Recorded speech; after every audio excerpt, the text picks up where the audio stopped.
As we saw in the Tibetan Losar, the Tibetan New Year, a recent statement by Marco Rubio, U.S. Secretary of State, highlights the ongoing relationship between the United States and the Tibetan people.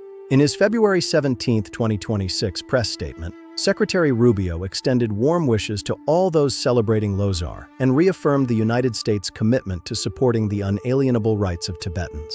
He also announced the designation of Riley M. Barnes as the United States Special Coordinator for Tibetan Issues, the 8th person to hold this role since 2002. The history of relations between Tibet and the United States stretches back more than a century. The first formal contact dates to 1908.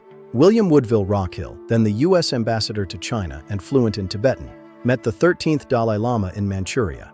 Rockhill authored The Land of the Lamas, one of the earliest American works introducing Tibet to Western audiences. His research journeys across Amdo and Qinghai helped shape early American understanding of Tibetan society and history. American presence in Tibet expanded in the early 20th century. In 1908, missionary Dr. Albert Leroy Shelton arrived in eastern Tibet. He established a church, hospital, and school in Bathang, contributing to local education and producing bilingual scholars. This period ended in the 1950s, when the Chinese Communist Party took control of eastern Tibet and expelled foreign residents. During World War II, in 1942, U.S. President Franklin D. Roosevelt sent envoys Ilya Andreevich Tolstoy and Brooke Dolan to Tibet. The Tibetan government issued them travel documents bearing the seal of the 14th Dalai Lama, symbolizing formal diplomatic engagement. After World War II, the Cold War reshaped global politics.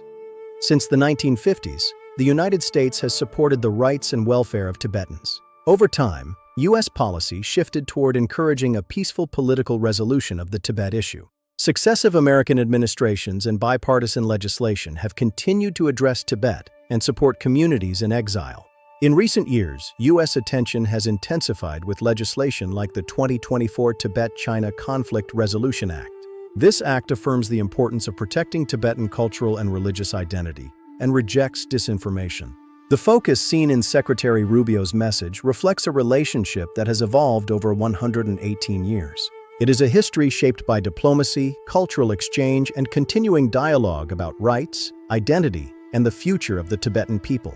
If you found this talk helpful, please like, subscribe, leave a comment, and I'll see you again next Friday.